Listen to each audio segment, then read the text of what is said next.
Hello, folks. I hope you're well. We are live, I hope. Chat, let me know. Have we come through? Are we live now?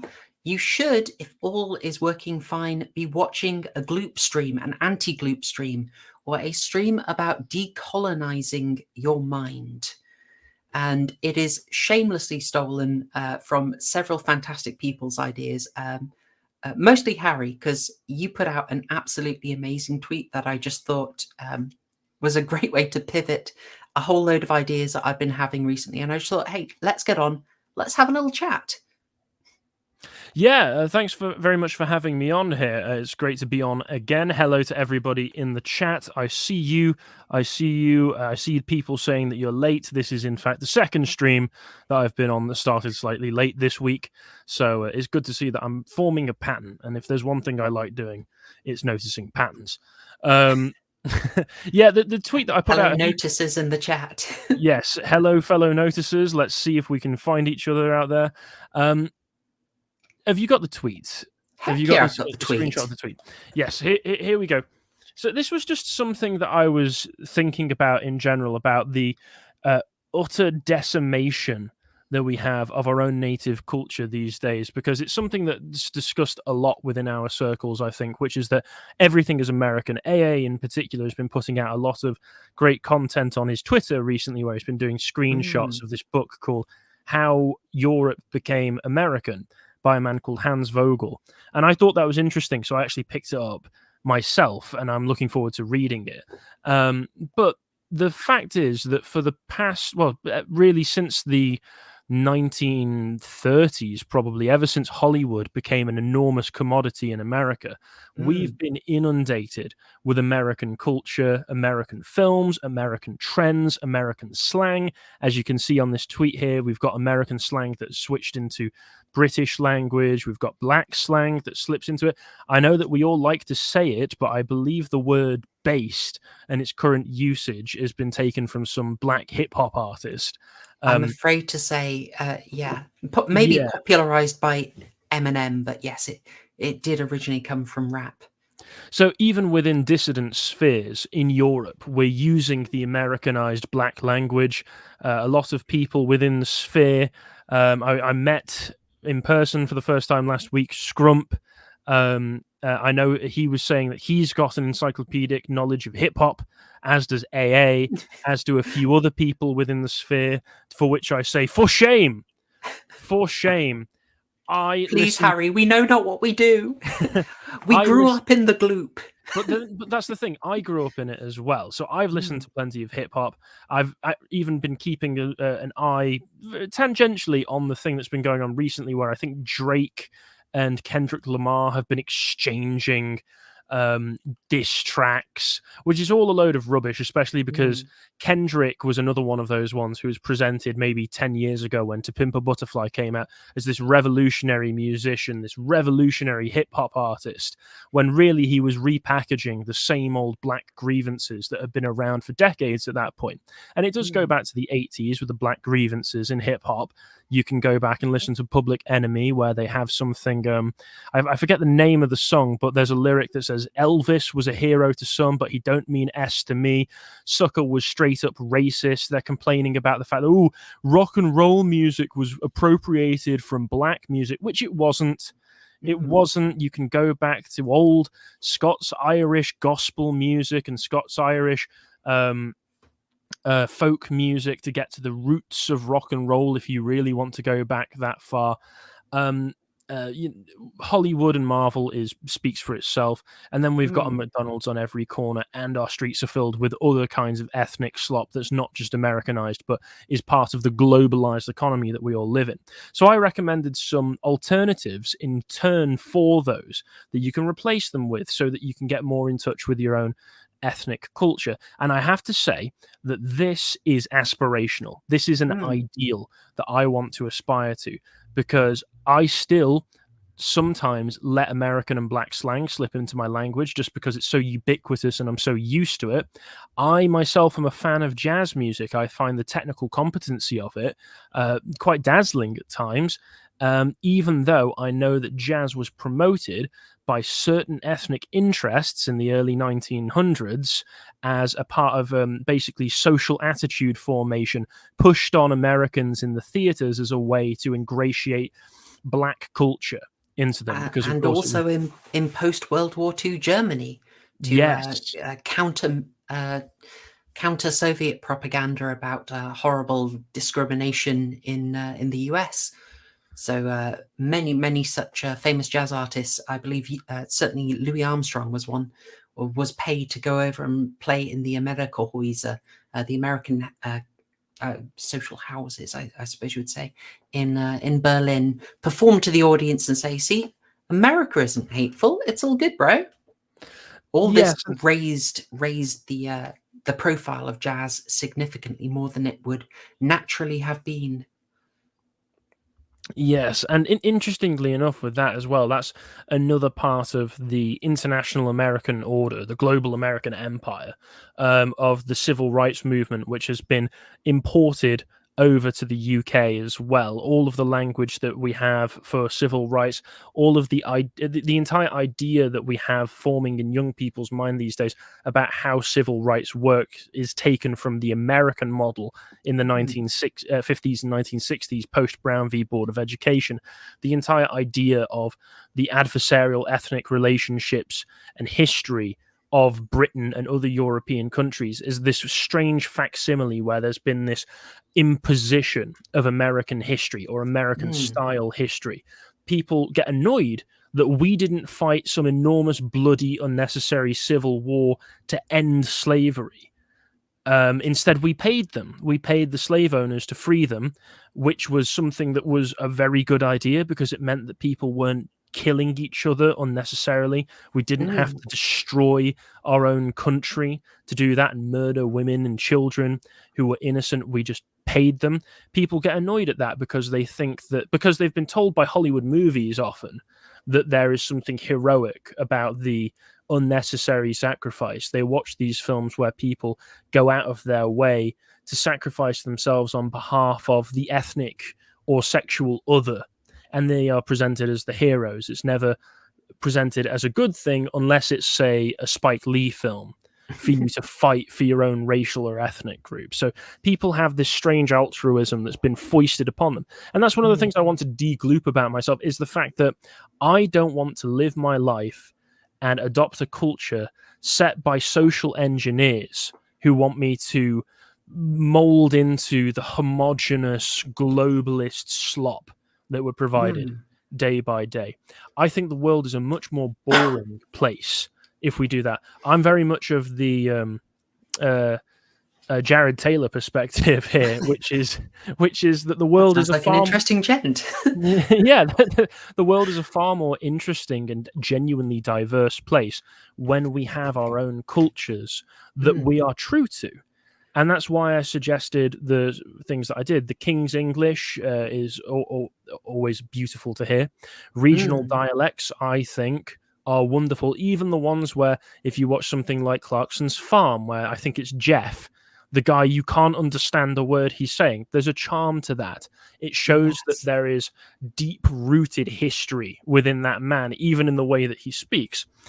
You know, Clarkson's Farm offers a way forward, I swear. There is some very sneaky stuff done with that show, which, you know, maybe we could get into with how Caleb is presented in particular. But oh yeah, there's some sneaky red pills. Yeah, well, also sneaky red pills, sneaky blue pills. Like I just saw an episode in season 3 where he visits London to see Sunak, and how can I say, he sees one of the daft, like, gender diverse traffic lights, and he's just bewildered. He's like, "What's that?" And then it cuts. You never hear any thoughts he has beyond that, beyond being confused. They just cut it off at, you know, appropriately amusing bewilderment. But Caleb never gets to say anything that Amazon would be unhappy with. To be fair, I think the audience that is attracted to Clarkson's Farm can probably infer from that what Caleb's thoughts would be, because you're already familiar enough with him as a person through the show. And also the very fact that he's allowed to show bemusement is at least something. Because it's shocking that they didn't have a producer saying, we're going to need to film that again, or just cut it out. We want you to go, oh, wow, I'm really happy to see that here. You don't get anything like that in the countryside. How backwards we are. There wasn't a moment like that. He was confused in a charming way. So at least that's something, at least. The thing that got the most pushback, I've got to say, on this on this tweet was the musical suggestions that I put forward. Yes. Not classical music, but metal. Because I have a very particular view of heavy metal, which is I listen to a lot of power metal, which if you listen to it, and this may trigger some people who like to go with the boomer truthisms that have been fed to them by boomer musicians from the 1960s, heavy metal today is in no way influenced by black blues music. And in fact, even at the time when Black Sabbath were performing, if you trace the sequence of bands that led to Black Sabbath, what you'll find is, there was a black guy here and there, like Jimi Hendrix, and they all like to pay their dues to Chuck Berry. But essentially what it was a load of white English and American bands playing heavy psychedelic blues music where they were all trying to one-up each other, turning their amps as loud as possible until it eventually distorts, and then using things like fuzz pedals and wah to add an extra bit of grit into their guitar tones and use heavy bass tones as well. So even if you want to give that heavy metal was played in the blues scale, which I don't know if these people know, but Europeans had figured out a very, very long time ago that if you wanted to, you could take the Aeolian minor scale and remove the major second and minor sixth from it and have a 5-note scale. That's not something unique to Africa. We've known that for thousands of years, that you can do that. And also, they didn't have guitars in Africa. They didn't. We brought them over, and they're going to get around to it, Harry. Just after the wheel. Just after the wheel. They're going to get there one of these days. And then we brought them over, and they heard in America Scots-Irish folk music and tried to make their own version of that. So even if you want to trace it all the way back to the roots, but then again, a lot of the metal that I listen to, I don't know how you can connect Slipknot to blues music. You might be able to connect Slipknot, especially the early Slipknot, to hip hop, because on a few of the early songs they rapped, and I can absolutely give nu metal. But when I listen to a band like Blind Guardian, when I listen to a band like Powerwolf or Sabaton, it's purely an expression of European spirit. It's an expression of the, if you want to call it, pagan or early Christian crusader spirit that I find is given in that is being presented and expressed through that music. And so I don't think it's appropriate at all to just turn around and paint with this enormous broad stroke that you can't like metal because if you go back to Black Sabbath, they were playing the pentatonic scale, which meant that they're blues. I'm sorry, go back and listen to Black Sabbath off the album Black Sabbath by the band Black Sabbath. Is that blues music? No. Do you know why it's not blues music? Do you know how you know that it's not blues music? Because if it was blues music, they wouldn't have coined an entire new genre for it. They'd have just said, oh, it's blues music. They wouldn't have gone, wow, that's different. Let's call it heavy metal. I mean, come on. These things, sorry, I'm going on a bit of a rant. No, it's okay. I activated your trap card with that one. These things really, really irritate me. But classical music speaks for itself. What I should have done is include folk music in here as well, because I'm trying to make an active effort to listen to more English folk music. And my colleague Lotus Eaters, who we've spoken to a number of times, Josh, is a really big fan of English folk music and has sent me a number of bands who play old traditional English folk tunes that I've been falling in love with. One that I'd never listened to before was Fairport Convention and their album Legion Leaf, which has a few traditional a few original songs on it, but mainly is traditional compositions played in a rock band formation, which is really wonderful. As well as that, Led Zeppelin, I see somebody mentioning in the comments, yeah, they were kind of early heavy metal as well, and people say, oh, they're blues, but guess what they did as well? They played versions of old English folk tunes as well. You can't really listen to me play a song like Ramble On and think to yourself that this is more influenced by blues music when it's clearly more influenced by European folk music. And on Led Zeppelin 3, you've got a song like Gallows Pole, which is just a version of an old traditional English folk tune. So there is a part of Old English folk that really speaks to my ethnic spirit, you could say. I remember going back to 2015 now, a friend of mine was playing in a band at a pub that was hosting a biker rally out in the middle of nowhere, really out in the middle of the Shires. Took me about an hour to get there. It was a really lovely drive, the middle of summer, so the sun was setting really late at night. Me and a few friends sat around outside, really along the rolling hillside, drinking some beers. And also, it was so out in the middle of nowhere that a pint was about 50p. I don't know how they did it, but it was ridiculously great, cheap. isn't it? Yeah. When I walked in there were 4 or 5 men sat in the corner playing the fiddle, playing an acoustic guitar. One of them had a little a cajon, you know, the little box that you can play drum beats on, that you can sit on. And I think there was a man at the piano and a man maybe playing even something like a lute. Really, really old school. And they were just playing old folk songs.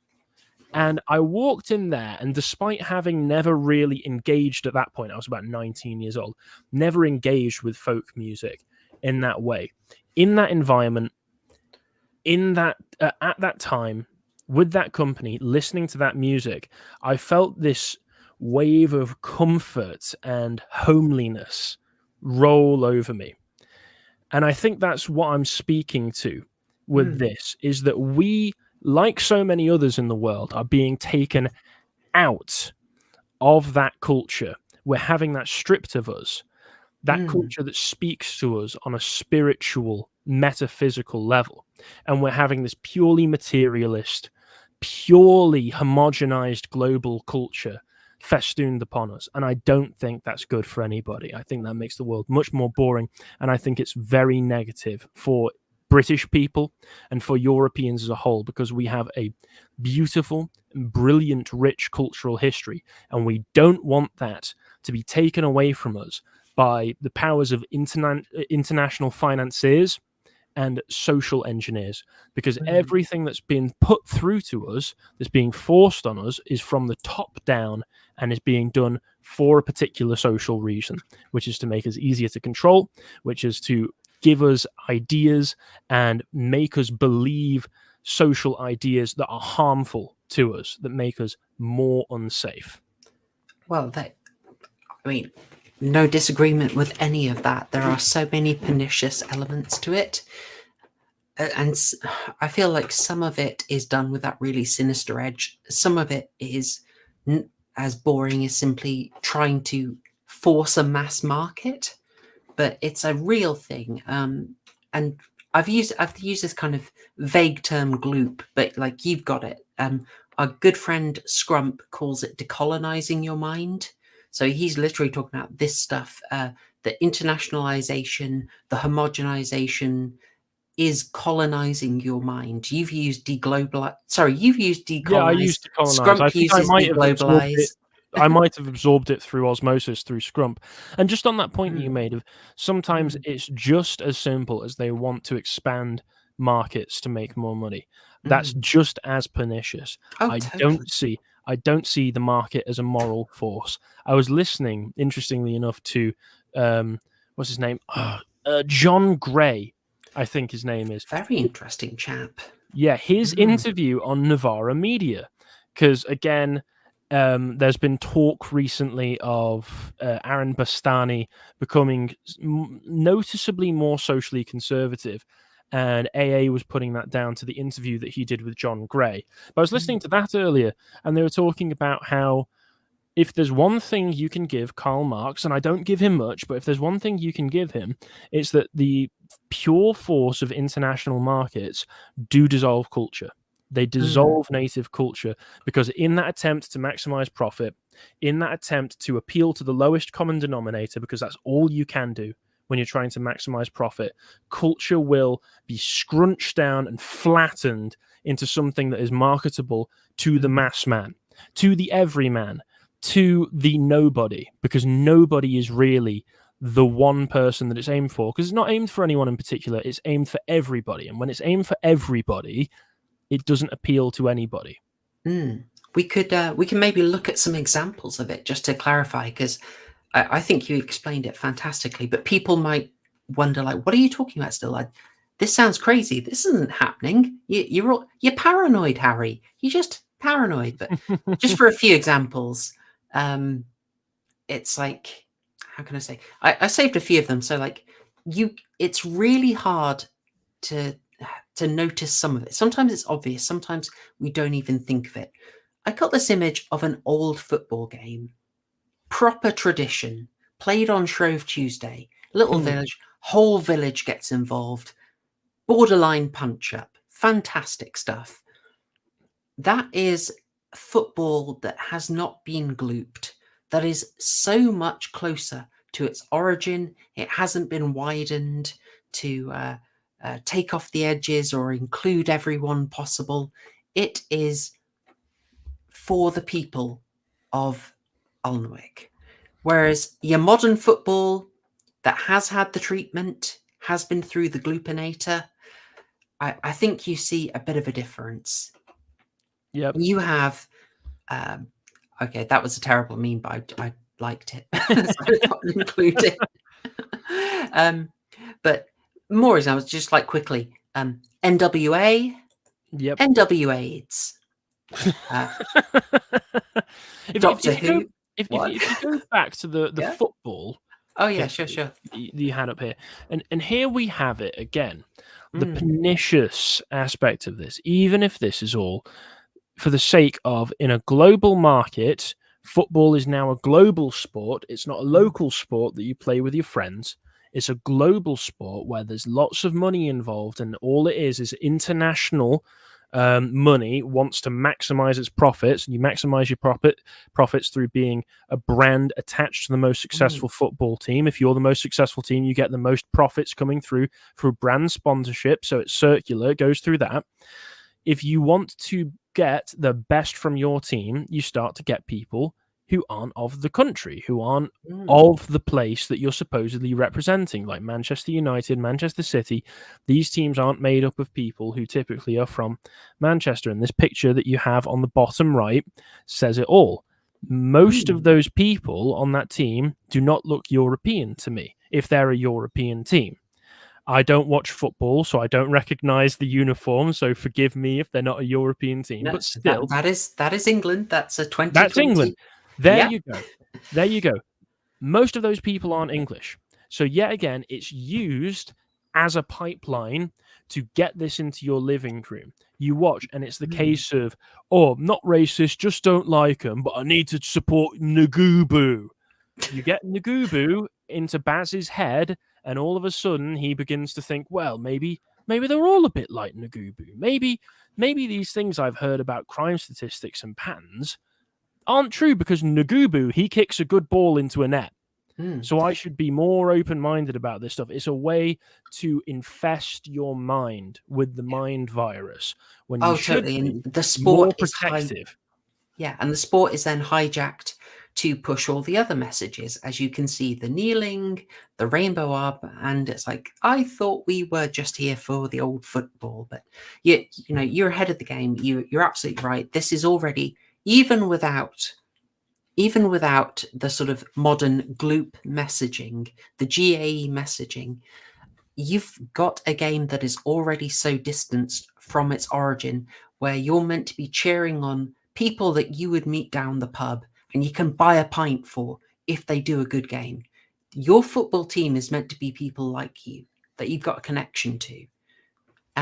And it's already been abstracted and completely turned into a different purpose, as you've said, into a money-making exercise for big corporations. So we've got that. Because they're wearing a uniform that's supposed to represent you, that means that these people represent you. Well, if they're okay enough to represent the country, then, they're okay enough to move in next door to me. I suppose it's not that big a deal if Doctor Who's black now. I suppose it's not that much of a big deal if they cast an Indian man as Isaac Newton, because this is what we are now. We're an international country. We don't represent one kind of man. We represent everybody. Congratulations, that means you represent absolutely nobody. And that's something I should have added onto my original tweet as well, actually, is the getting involved in your local traditions, in your local area. Because if you live in England outside of a major city, you can be damn sure that there are still plenty of local traditions that go on in the local areas, if it's annual events or maybe something that's a bit more frequent than that. So, for instance, I am from Nantwich, and Nantwich every year puts on an event commemorating the Battle of Nantwich, because hundreds of years ago there was a large-scale battle there, and you get people dressing up in the full suits of armor who are professional reenactors, and they go out, they have a bit of a punch-up and a little pretend battle in the middle of a field, and people gather around and they all watch it, and it's a very, very local event. And that's beautiful. That's holding on to a cultural memory that unites us and reminds us all who we are. Do you think, if, as we saw from the recent CPS report that was pointing out the Home Office statistics, 25% of the recent immigrants who've been visas that have been approved were from India, do you think if all of Nantwich was replaced by Indians, that they would carry that tradition on? No, because it's not their history. It's not, but I think think that relates to their ancestry, and also it certainly doesn't help. But I think the insidiousness of gloop is it means that the people in Nantwich won't really think of it as their history as much either, because they've stuck watching. As I've got here, they've gone from Doctor Who to Doctor Who 2. I couldn't resist it. I'm sorry. But also, he looks like he's doing the pool's closed meme. He did.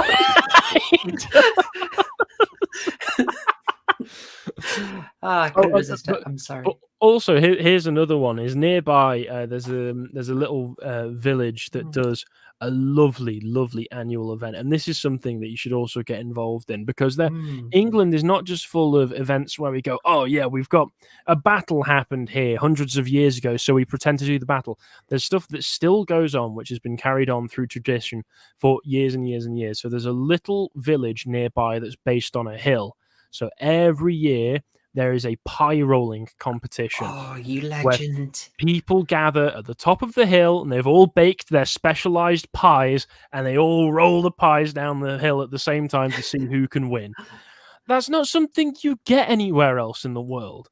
That's not something that you would get outside of Britain with its quirky little parochial ideas of how to have fun. So that's just something that you can get involved in, not just because of the fact that, oh, it's tradition and I need to get involved in tradition. It's fun.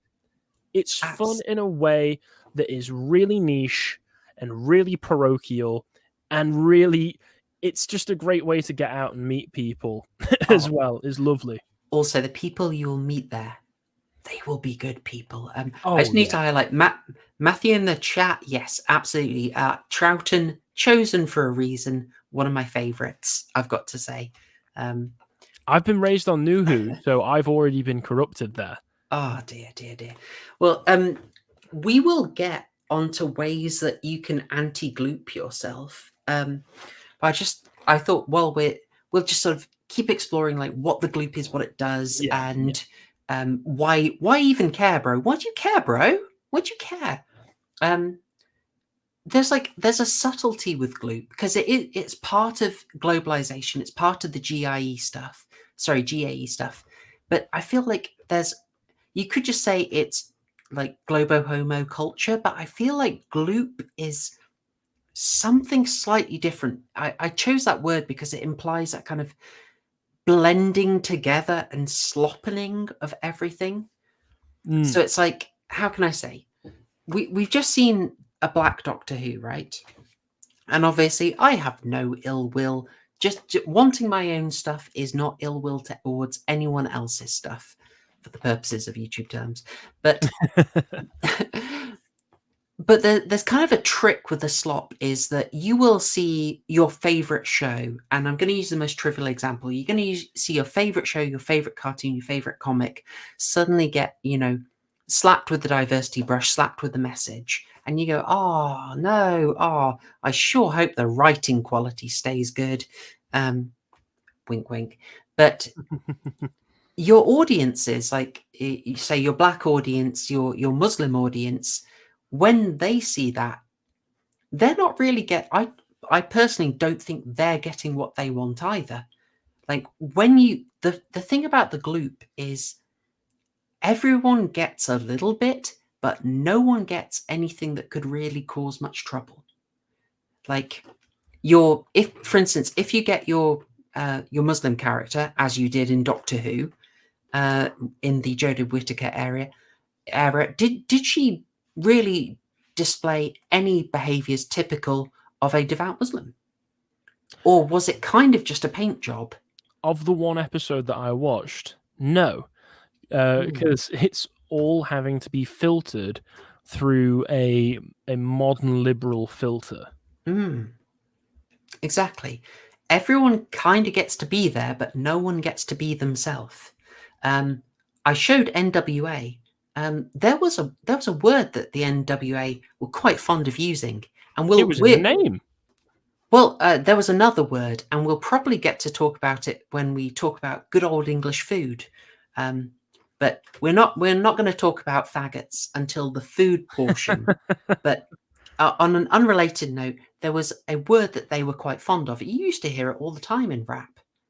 But as rap got popularized, certain words started disappearing from it. I mentioned Kendrick Lamar. He certainly won't be using those kinds of words anymore either. Most of those lyrics for the Drake diss tracks that he's put out recently, he's trying to go for the throat, but he's going for the throat by accusing him of being a paedophile. Because, to be fair, Drake does have a bit of a weird thing for befriending very young girls who are new to the Hollywood scene. Very but also, one of them was just telling Drake to go to therapy. You'll feel so much better if you go to therapy. Oh, your head's so messed up. You should try speaking to someone, man. No, that's not what a rap diss track is supposed to be about. I've listened to enough hip hop over the years to know that a rap diss track is supposed to be about making them want to commit self-deletion. It's about ruining someone's reputation to the point where they're standing at the edge thinking, I might as well. I'm never going to recover from this. It has taken what is supposed to be the most ruthless kind of verbal barrage and turned it into a BetterHelp advert on YouTube.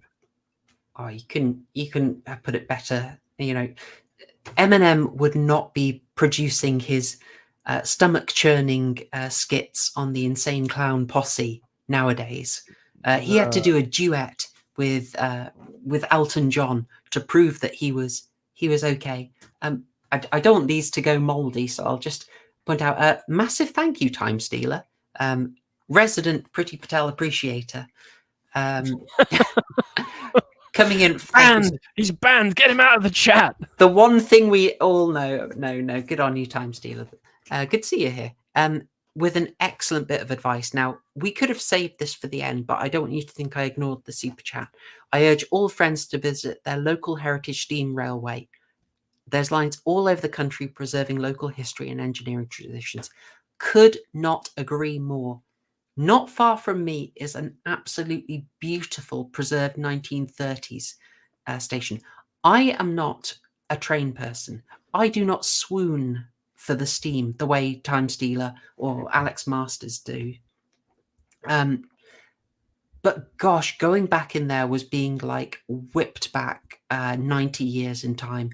And it was incredible just seeing a standard of architecture that made me proud.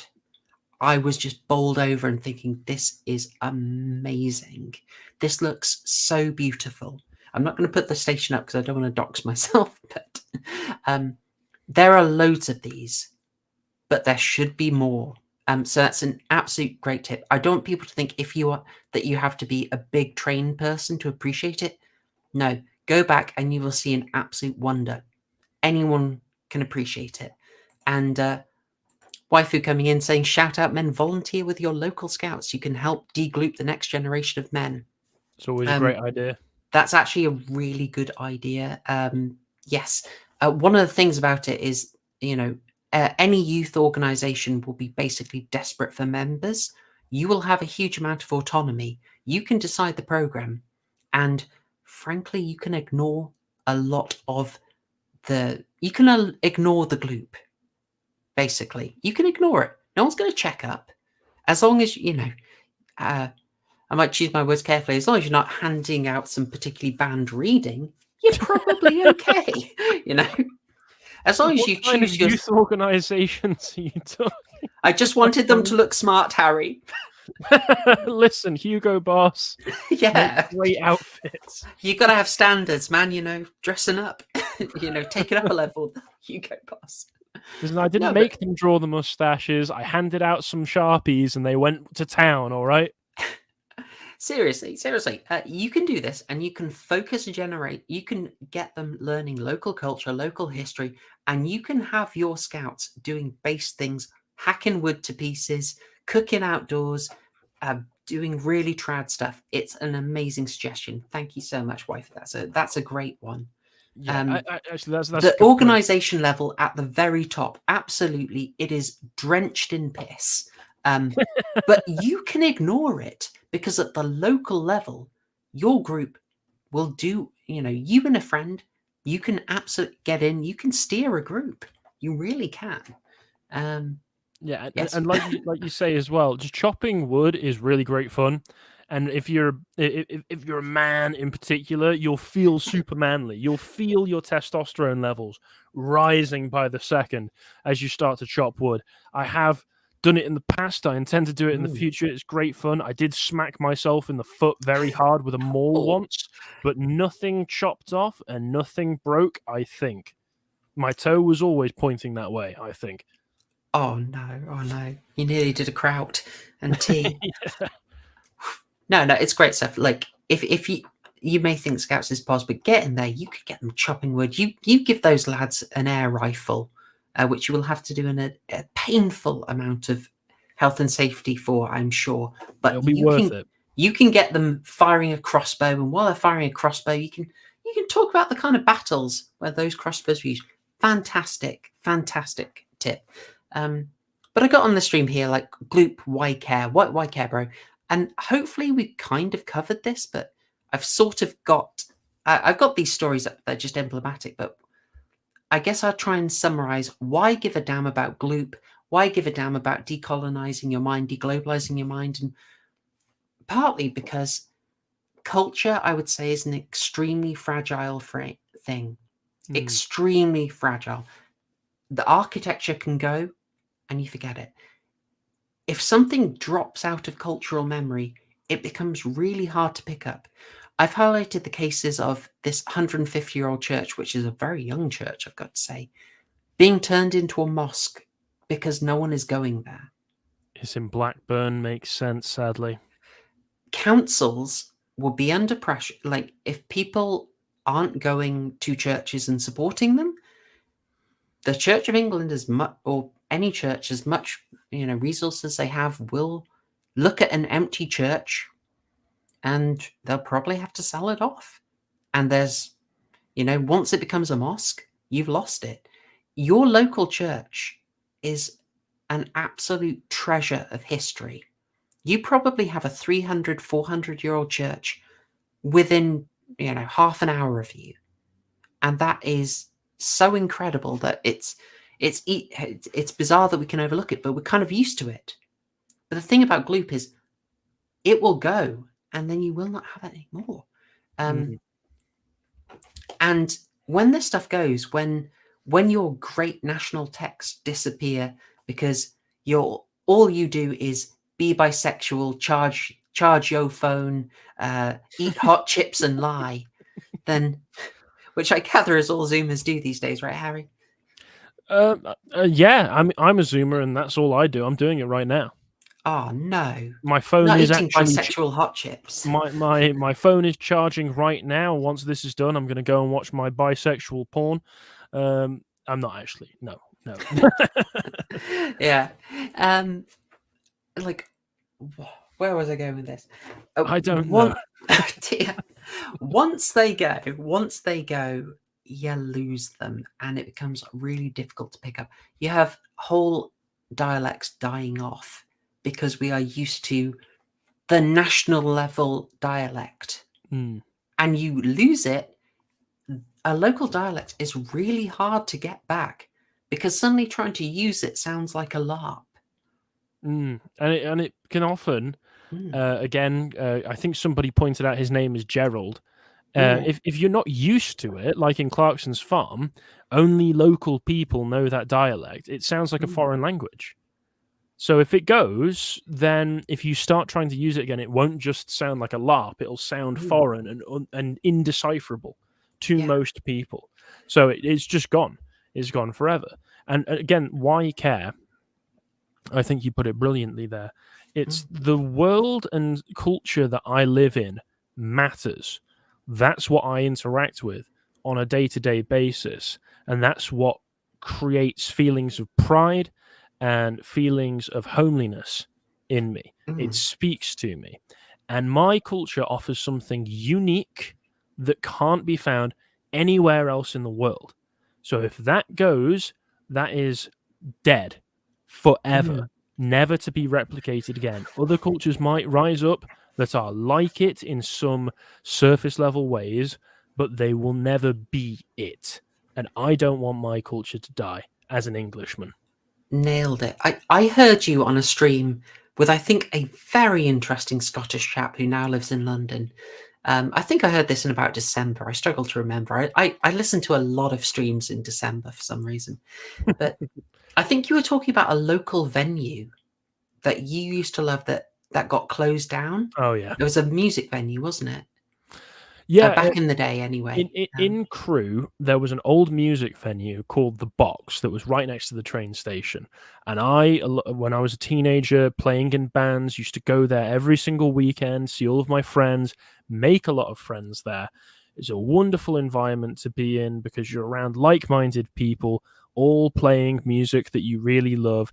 And you can build relationships there. You can build memories there. And back in 2016, it got sold off to a guy who I know, I'm kind of friends with, but he's an actual communist. Not a very good businessman. And within 2 years, it was shut down, partially because the new landlords of the building decided that the building, because of HS2, would be better used as a multi-story car park for people who'd be using the train a lot more once HS2 rolled through. As a result, within a year, they'd knocked it down. And of course, HS2's northern leg that would have passed through Crewe going up into Manchester has been cancelled. So that's gone. Now it's a rubble car park, which is far too expensive. The other music venues in Crewe are basically just there for cover bands, pub cover bands. All 3 guitar shops that were in Crewe are gone now because they've all had to close down. One of them also, incidentally, was also run by the communist. So yeah, he's just he's kind of poison to anything that he touches in that town. But no, it was a place where young people could go, form memories, form relationships, play music, maybe even start a career.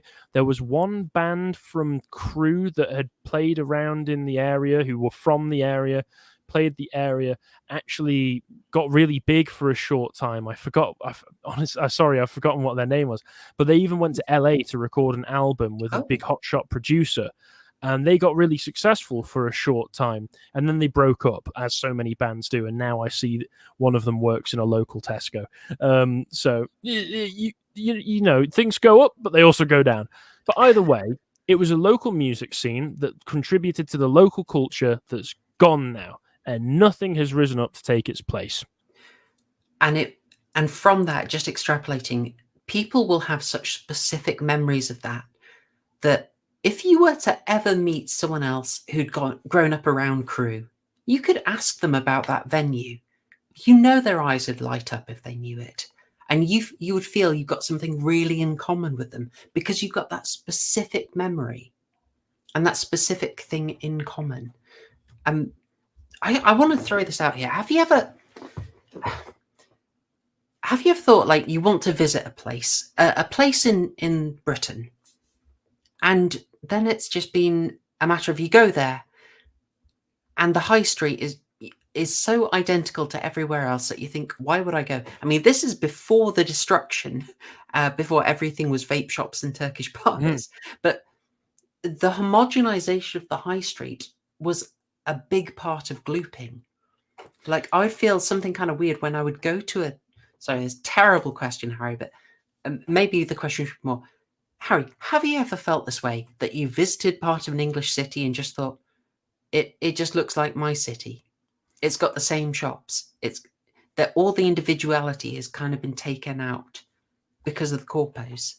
Yeah, I would say this is more something with the high streets in particular. I will say I was very, very disappointed last year when I visited Gloucester, because the town centre in Gloucester is really because Gloucester Cathedral, the Gloucester Docks, and we went to the Gloucester Docks and they were nice enough and we had a meal, but it was just full of all of the same high street shops that you would expect in a large glass shopping centre, which are all over the country. But Gloucester town centre really felt like a complete empty shell of what it should have been. I was hoping for much more old-fashioned architecture, local shops. You don't get that. You don't get that in a place like that anymore. The only place that I can think of that truly feels unique to itself for the most part, city-wise, in the country, even including the high streets, is somewhere maybe like York, where you still get lots of local shops and independent businesses. But then again, last time I went there was almost 10 years ago now, so maybe that's changed as well. But yeah, like obviously I live very close to Manchester and Liverpool. Their high streets are both very, very similar to one another.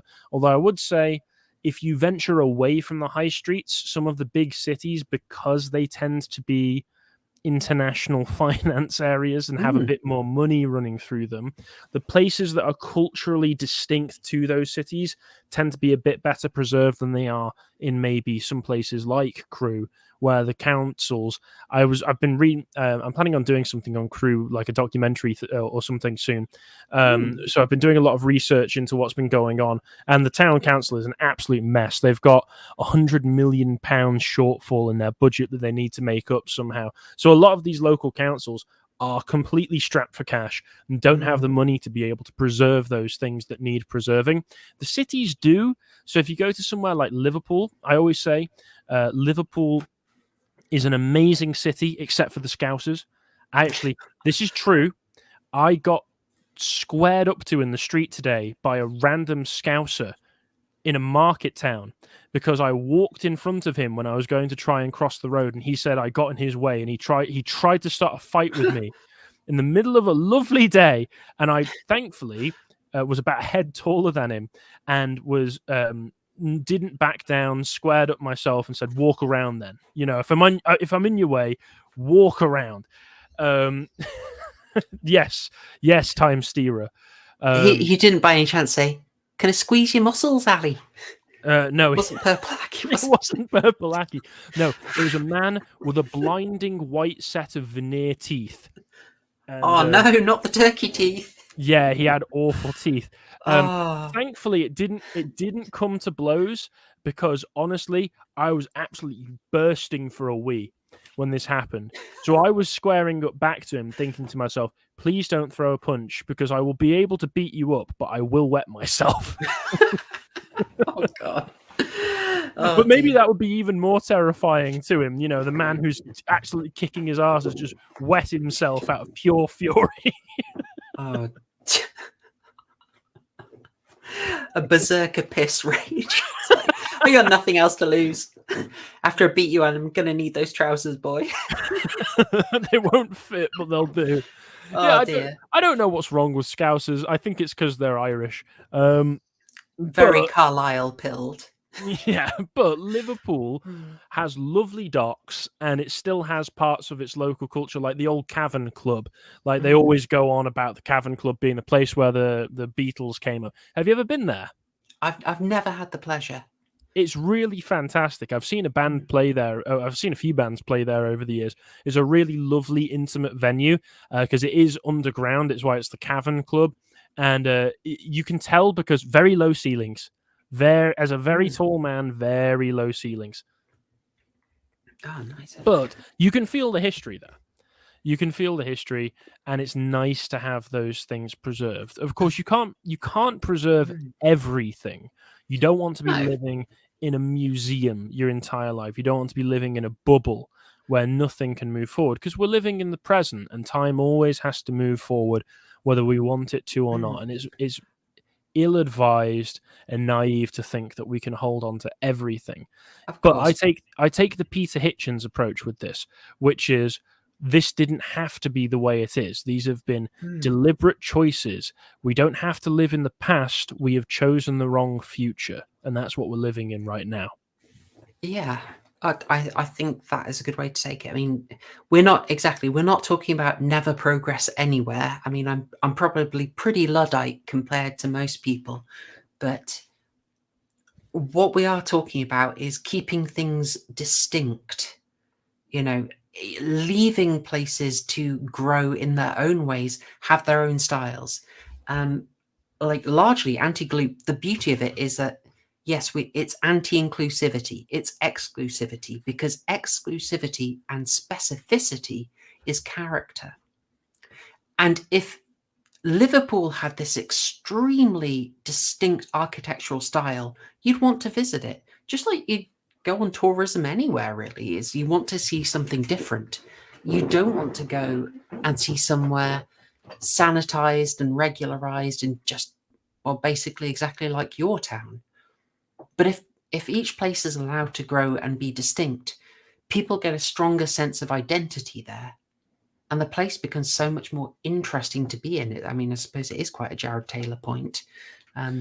Yeah, and also on the point of my town, that's the other big problem with globalization and homogenization as it has affected towns in Britain. And I imagine that America was one of the first places to be hit by this. We say a lot of this culture has come over by America. It looks like we've imported a lot of the bad things that happened over there as well, which is when they sell off a lot of industry to foreign markets and export it other places. A lot of towns in America that were industrial towns die immediately, gone forever, because the entire culture was based around that industry. That was the thing keeping people there, keeping them in their livelihoods. Then it's gone. We've got that in Britain as well. I mentioned the councils being completely strapped for cash. The thing that reminds me most of my town when I go to other towns around the country is how desolate they are. It turns out when you attach everything to international financial incentives and the global market and the global culture, turns out what the global culture ends up being is a desolate town filled with shops that nobody visits that are fronts for drug crimes and human trafficking. And everyone's serviced by Amazon. Endless Amazon vans forever.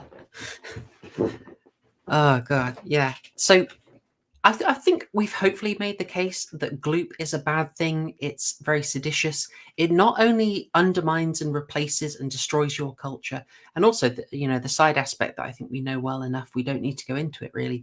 We're trying to do an efficient stream, is ultimately when this becomes your culture, it's brainwashing. It is a mind control spell cast on you. You know what, balls, I will say it. I'm going to shoehorn it in. I've said this phrase a few times, but I've been too lazy to make a proper video on it. The long march through the intuitions. It's clever. It's good. Thank you. I refuse to be the man that Edward Bernays has tried to program me to be. Oh, that is a great way to think of it. Yeah. If you absorb this stuff, you absorb GAE culture, you absorb a sort of very passive, I'm okay, you're okay, everything's fine. You just stop. Basically, through, I think stuff like horrible histories, all the things that try and Doctor Who, all the things that try and convince you that Britain's always been extremely diverse. Children growing up with that will have internalized that, and that stuff is gloop. So when you try and show them that this stuff actually only came about in the last, 22 years, that's how recent it is, then they literally will not be able to feel a reaction to it, because for them it's been normalized, it's been internalized, and their idea of history comes from gloop, which tells them that actually no, nothing happened, nothing was done. You've lost nothing. Nothing was taken away from you. It's always been like this. Yeah, I have, alongside all the other sort of mind control attacks that come from this stuff. But moving on. So I thought we'd probably talk about now, for the last part of the stream, how to de-gloop. You already gave some amazing suggestions, Harry. I thought I'd suggest a couple of videos that I was really impressed by. A channel called King Emperor Penguin. And this is not meant to be an attack on anyone. I'm as guilty of this as maybe anyone, but I think what we can all do, what these videos talk about, is the need to move away from the cineslop. Like, bless them, I love the review YouTube channels, but how many Marvel slops do you need to see reviewed?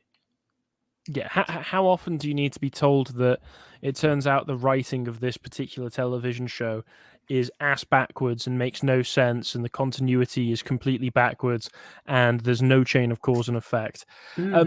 This is something that I also got in trouble for recently, which is that a lot of people keep telling me, and even you insinuated that the Fallout show was good and worth watching. I didn't want to watch it. Oh, no. I didn't want to watch it. I refused to watch it. My missus has watched it, and if she wants to watch it, fine, whatever. She's very busy a lot of the time, doing motherly things, and so she needs to have something to distract herself with. So whatever. But I don't want to watch it. Hey, that's what I was doing. I was watching the Fallout slop at 2 a.m. on daughter care shift. So I exclusively watched it when it could have loud explosions to keep me awake. So that's the only time I watched it, but it was absolute shite. Yeah, there you go. Well, that's the thing. If I know for a fact, and I've got an amazing intuition for this thing now, that I'm not going to like this before I watch it, I just won't watch it. I'm not going to sink 8 hours. I'm not going to even sink a single hour into watching something that I know is only going to infuriate me, or even worse, have such little emotional impact on me that I will forget that I have watched it. I basically only stick to things that are made by creators that I already know that I like and trust to continue to make good things, or things that I already like that I've watched before.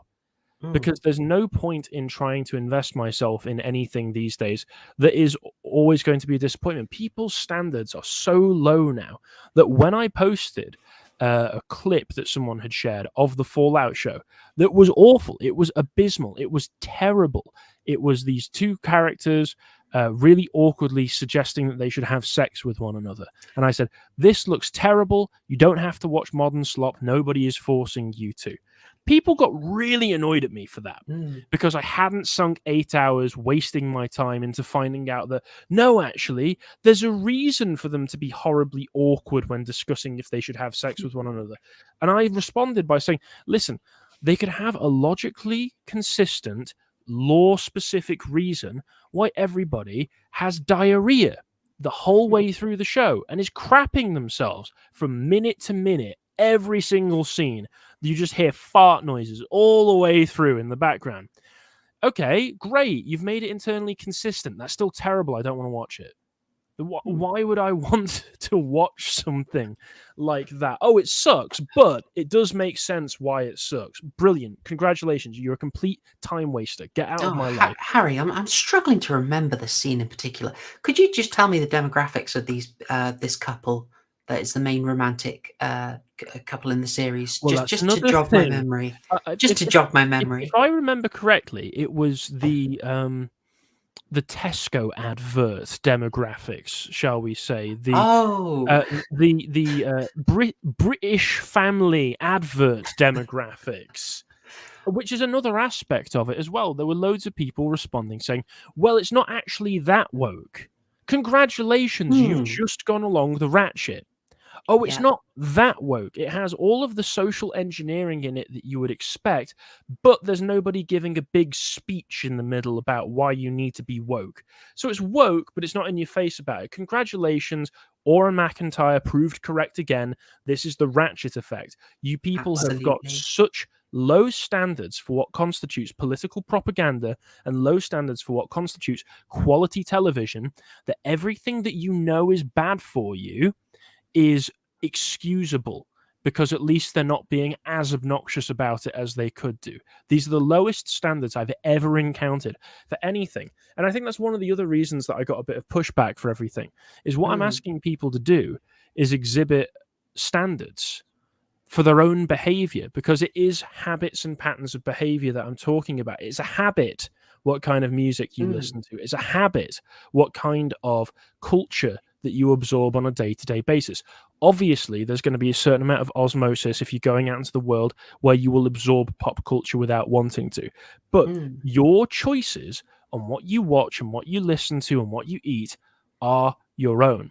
And when we live in a minute-to-minute hedonistic culture, people don't want to have to exercise that kind of self-restraint over themselves, even when it's people who profess to be within our own spheres. And again, it's aspirational. I don't claim to be perfect. I don't claim to have achieved all of this myself, but they are standards and ideals that I can set for myself, that I can hold myself accountable to. And if people within this sphere can't hold themselves accountable to even just not watching the latest shit that's come out on Amazon Prime, then we can't expect to achieve anything. Extremely well said. Look, I'll just get this up quickly. Thank you, Patrick Batman. £2 to recommend Synthetic Man's review. Synthetic Man's review of the Fallout show. Well, I liked Reaper's review as well. And just because EFAP got massively triggered by Synthetic Man, then that was the most pathetic thing I'd ever seen from EFAP. I was so disappointed watching through some of those clips, especially the way that Mauler very, very dishonestly edited together clips from his review, his edited review of God of War Ragnarok, and clips taken from his off-the-cuff streams of him playing Ragnarok, and melded them together as though it was all the same edited content. That was incredibly dishonest. And they were really heavy on the ad homs as well when they were talking about him.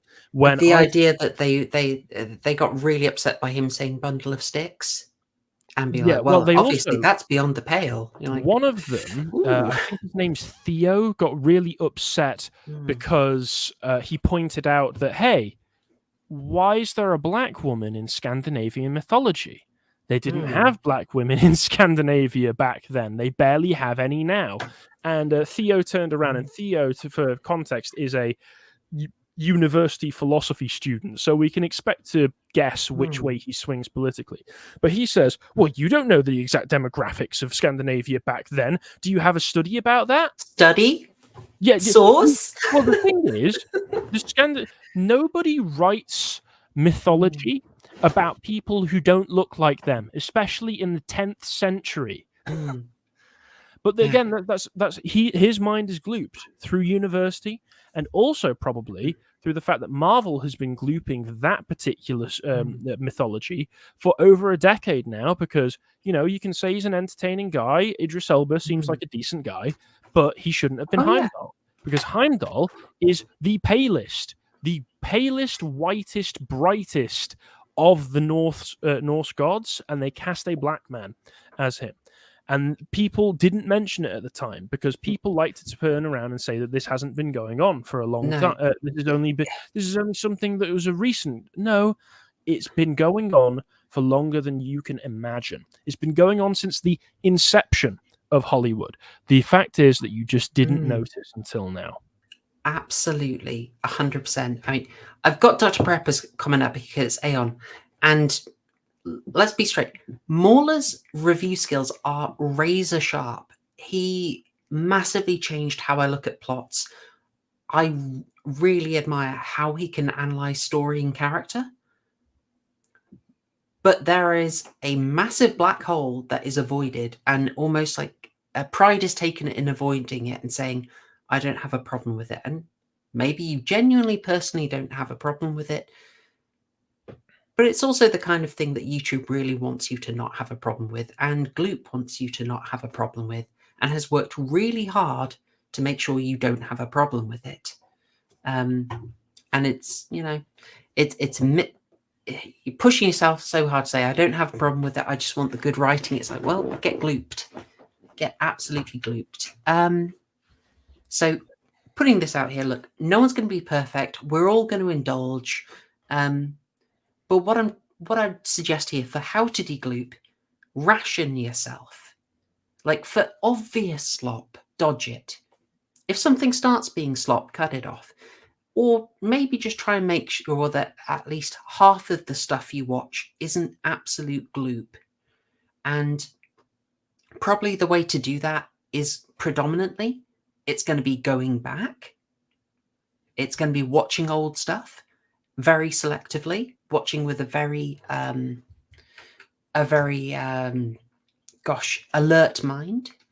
It will ideally be independent stuff outside of the system, or stuff that managed to escape the wrath of the system. I know particularly we're big fans of Lynch. We've been doing a big thing on Kubrick. The career of Stanley Kubrick Part 2 just came out on Lotus Eaters today. Yes, you should all check that out. Yeah, these are relatively recent people still making individual stuff that is somewhat outside of the system and not glooped.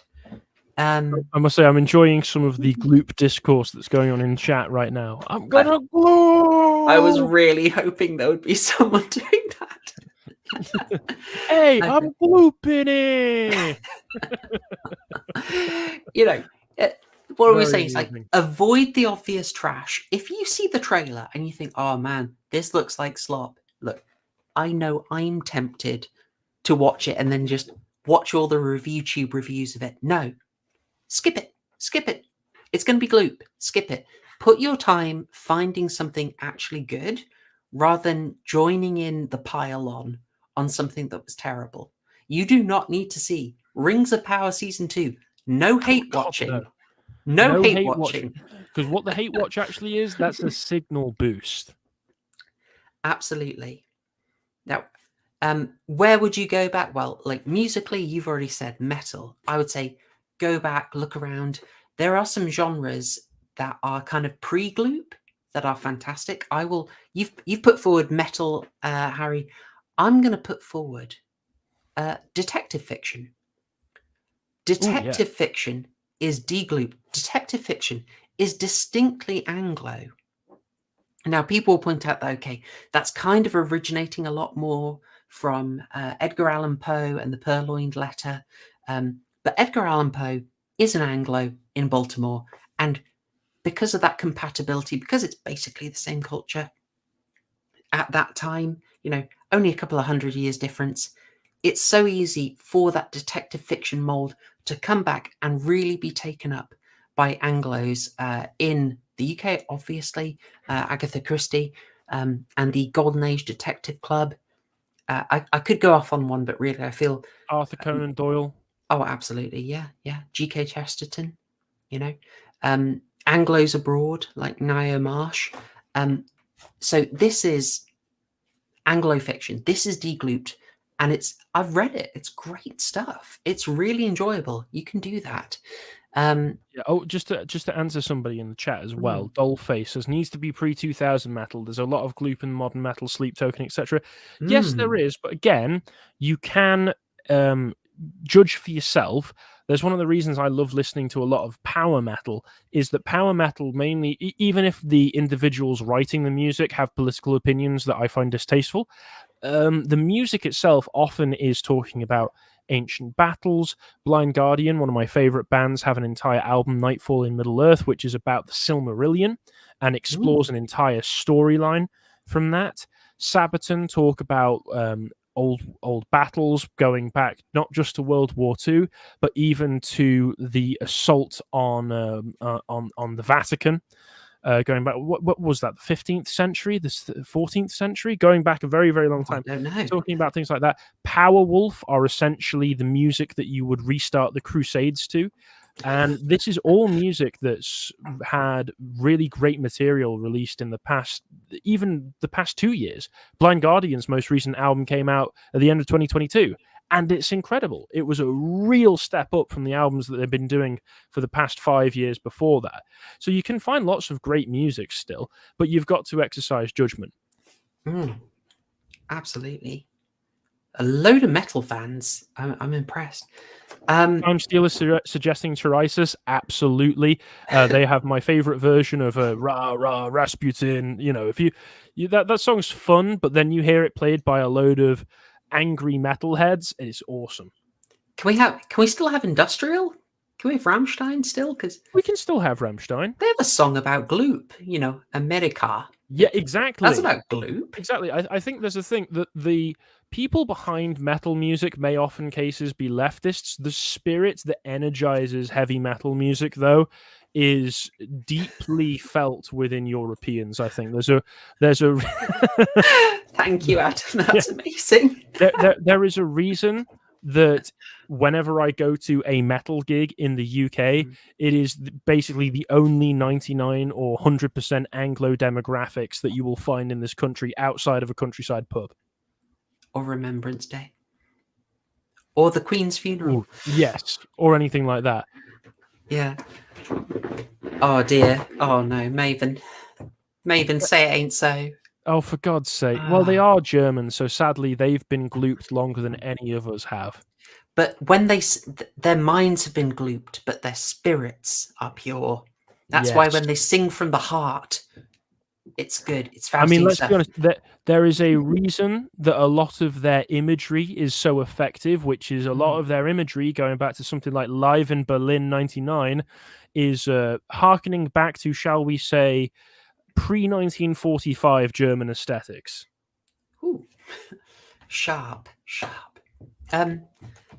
Moving on from media, and shamelessly stealing an idea from Maven Politic here, who has a New Year's resolution that it is not too late for you to take up, guys. Remember, one of the things, Harry, you commented on was avoid the slop. Avoid slopperoo, just slop, deliver slop, skip them. And focus on good English cuisine. So join Maven Politics Crusade. Total Deliveroo death. Ultimate boycott. Do not go with them. All sorts of reasons why you do not want to support that company. But a major part of it will be that you can de-gloop from getting your overpriced, poor quality ethnic slop food delivered cold and probably nibbled on the way. You can drop it and let that company fall into the ground. Read Maven's thread and he will go into more details. And what you can do instead, because look, we're all going to eat, is go back to good English cooking. Now, this is a particular book I highlighted. I have it. I think someone was asking, Joe, it's Florence White. You can find a copy of this not too hard. It's not too difficult. A lot of people would point you towards an old Delia Smith or a Mrs. Beeton book, and those are pretty great as well. But I really like this book in particular because it's incredibly regional, and it was largely sourced from letters written in from people across the country, giving their own regional variations. So if you are based in Lincolnshire, you could get this book and suddenly rediscover, as a little project, you know, make it your Sunday or your Saturday meal. Go back into this and start doing traditional Lincolnshire cooking. It's amazing. I think it's a sad sign of glooping that you go into a pub nowadays, like basically any pub, you will have a generic pie, fish and chips, and then there'll be fajitas, there'll be curries, there'll be a big American burger, and every pub will basically have this. Versus, and you could get that in any pub anywhere. Versus, don't you want to go into a pub in Herefordshire and have a Herefordshire style hot pot, a Herefordshire style pie, and think, oh, good. They don't do it like that where I'm coming from. That's amazing. Don't you want things to be differentiated? This book will help you do it. I might find a copy for my missus. Yeah, I highly recommend it. So She was very resistant when I suggested that I buy her a book on housekeeping, though. One of the old ones, Mrs. Something or other, I forget her name. not Beaton. Yeah, I think it was Mrs. Could be Beaton. Mrs. Beaton's book for the housewife, for the handy housewife, I think it was. Nice. Yeah. What I'm trying to say here basically is we go for every one of these cuisines is suffering when it gets glooped, and all varieties of Italian regional pasta become a pasta dish. All your pizza gets whittled down to one pizza. All your curry becomes a kind of interchangeable, inoffensive, generic curry. And the same thing happens to British pies and British hot pots. Part of de-glooping will be going back and being distinctive again. And luckily, the resources are still around for it. You can get your hands on this very easily. I'm conscious of the time here, Harry, so I'm moving on a bit quicker. That's but all right. Hopefully that's straightforward. And also, folks, if you start building in a good roast bought from an independent butcher, from a good farmer. In fact, there are websites online where you can buy direct from farmers. That is a great way to do things traditionally. Make yourself a fantastic roast, old school style. You'll feel proud. You actually specifically said roast in your tweet, didn't you? Yeah, it's one of the family traditions that I want to carry on, is that every Sunday my family gets together and has a Sunday roast. And that's homemade. It's all really lovely, and it just gives you all an excuse to sit down and speak to one another, which, especially nowadays when everybody's glued to screens, is a real treat. Absolutely. Like, really make a point of it. Off the screens, chat at the roast. It might feel weird at first, but it's good. Oh man, people are getting. I'll just put this up. I don't know Constance Spry, but thank you for the recommendation. I'll trust you on that one and have to look it up. Buying venison straight from friends who hunt. Very based. And you kind of you mentioned it earlier, and I'm so glad you did. But it's worth it. There are regional events going on all over the place. You talked about a pie being rolled down a hill, which is amazing. The most exciting thing you'll ever see. Honestly, when you're in the moment, it is. Yeah. I was thinking of the equivalent was there's like a horn dance near us, which nice. was epic. Like, they kept that going even when they had soldiers who managed to get back during World War II to make sure it didn't skip. And this is something like you have to be in the family to learn the dance and take on the role, and it has been going for hundreds of years unbroken. You can get to that. That is authentic, untainted, undiluted culture, and it's amazing to be there. If you look out for and find these local events, what I'm trying to say, this is one of the easiest ways to de-gloop. Find these events and go there. They die without people going there and supporting them. But it is an absolute privilege to be able to go there and witness these events. Whether it's, the pie rolling, the horn dance, even a Morris event, Look, okay. They can't all be winners, all right, folks? Well, listen, we have a knee-jerk giggle reaction to something like that. But again, global culture has programmed that into us. Absolutely. I mean, you talked about folk music. Folks, I mean, I'm a horror channel here. Look up The Wicker Man. The Wicker Man, 1973, 51 years old this year. There is a pub scene in that, in a real Scottish pub in 1973. And they're just playing live music there. We might be thinking like, oh, folk music. Oh, no. Watch how they do a pub with folk music in that film and think, tell me that isn't a bit of a banger. Tell me you wouldn't want to be in that pub joining in the sing-along. You'd be having a great time. Things like that. The other thing that you get from going to these village fetes and events where they probably need a volunteer, which is probably an area where you could step in and be an absolute Chad, because Most of these things are being kept going by some brilliant old boys in their 70s and their 80s. And if no one steps forward and takes those places, these things stop. And I don't think they come back, or it's really hard to get them back. I was going to say, like, one of the best things about going to these events and these fates is there's a certain character that you tend to meet there. And that is the archetype of the 85-year-old old boy who's the only man in the country doing something in a traditional style. Like, there'll be someone like that there, you know, making a particular style of honey pot that your county has, or he makes axes in the Saxon way that no one else does. If you've watched any of these videos like Edwardian Farm, Wartime Farm, Tudor Monastery Farm, they are always going to this kind of person who is that basically the only person keeping an ancient art alive. That is a really good person to throw a bit of money at and keep them doing it. Absolutely. He's those sorts of men are time capsules that have a limited expiry to them. So what you would preferably do is, if it does turn out that he's the only guy really doing that anymore, see if he can show you.